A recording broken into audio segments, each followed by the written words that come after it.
July of 1990, Kenya was still a one-party state under the KANU regime, and a group of youthful politicians dubbed the Young Turks were determined to change that.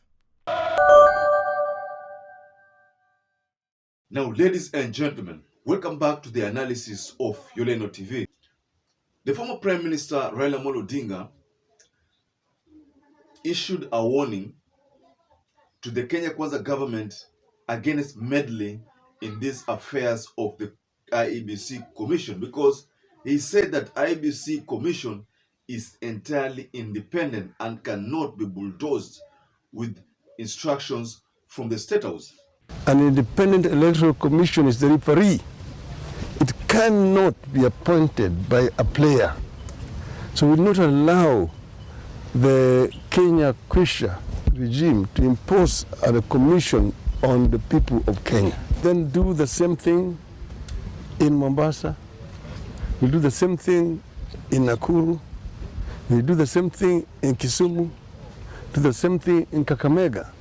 So former Prime Minister RAILA Odinga issued that threat because there was a deliberate attempt to forcefully remove Cherera and his other 3 commissioners, the 4 commissioners who defied Chebukati's uncouth call. A call that what Cherera said was to have them agree to results which they did not agree to. So that is the reason why the Cherera force are finding themselves in this crisis, because they wanted to stand with the truth, but we as Kenyans still do not know if either of the 2 factions who is right.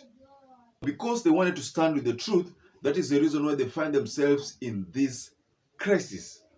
So Chebukati and the other 2 commissioners, Gulie and Molu, want these 4 commissioners ousted from the commission, so that by the time Chebukati retires from office, these commissioners will have been ousted completely, so that the IEBC can have clean 7 commissioners. I think there is a sinister move here, and I've mentioned this in my previous analysis. I'm not going to delve deep into that again, but the call by the former Prime Minister RAILA Odinga to have a maandamano, because, by the way, the former Prime Minister is playing his role pretty well. I've heard people saying that mzee aende akapumzike kwa sababu ili swala la maandamano limepitwa na wakati. I even heard the Deputy President Rigathi Gachagua saying that the former Prime Minister should bring in Kalonzo's son and Winnie Odinga to waongoze maandamano kwanza ndio wengine waje. But that's not the thing here. But the Constitution gives mandate to the people of the Republic of Kenya to organize peaceful maandamano when they find that they are not okay with the goings of the government. What the government is doing does not conform to what they're supposed to do. So the people of the Republic of Kenya have a right to maandamano. So Rigathi Gachagua decided to downplay this by saying, and please let me share with you a video of what Rigathi Gachagua said. Innuendos and things that do not make sense before the people of this country. The same people are asking the people of Kenya to go back to the streets because Parliament is doing its work and is an independent institution. If they want the people of Kenya to go to the streets, they must lead by example. Because these people who want our children to go to the streets have organized and arranged for their children to go and serve in the East African Legislative Assembly in Arusha. So we are asking them, if you want street protests, it is okay. But for them to take place, let your daughter come from Arusha, let your son come from Arusha, and physically lead the demonstrations, and the rest of Kenyans can follow.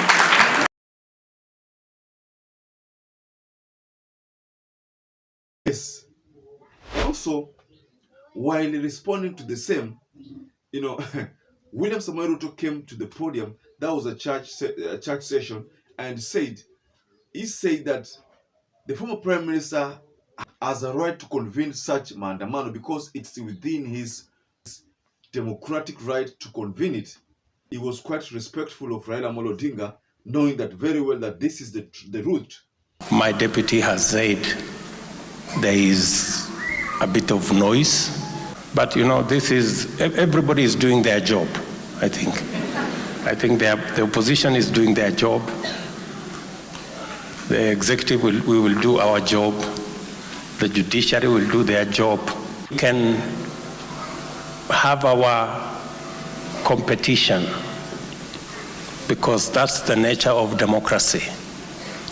But that competition is about issues, is about programs, is about an agenda, and we have walked away from the politics of ethnicity and hate. But like I said, Raila Amolo Odinga is acting within his democratic right to organize demonstrations when they find that whatever the government is trying to do is not right, does not conform with the Constitution of the Republic of Kenya. For them to send that message, to send the message, there's need for maandamano to be in place.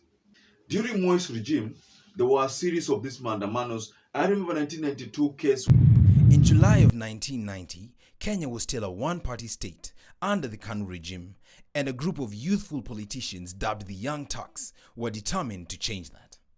Whereby ile mambo ya multipartism, ilibidi Raila Amolo Odinga tear gas ichezwe sana, ilibidi watu wengi sana walipata majeraha, lakini at the end of the day ili swala la multipartism ilibidi lifanyike.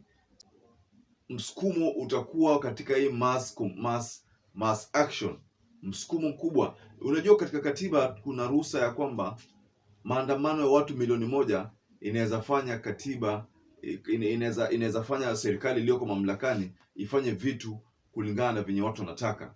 So the problem here is that maybe the expectation is that should the Azimio One Kenya Alliance team conduct the maandamano, and then the Kenya Kwanza team also decide to counter that, then it's likely to be chaos. But as we speak right now, the Kenya Kwanza team is also not happy with what the Kenya Kwanza government is trying to do, especially the Rift Valley farmers and the Mount Kenya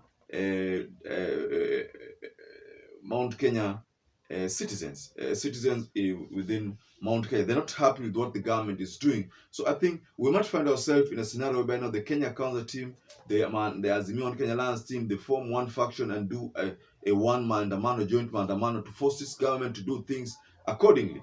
So ladies and gentlemen, kindly shout your thoughts regarding the mass action call. And as usual, I'd like to urge you to stay safe and stay blessed.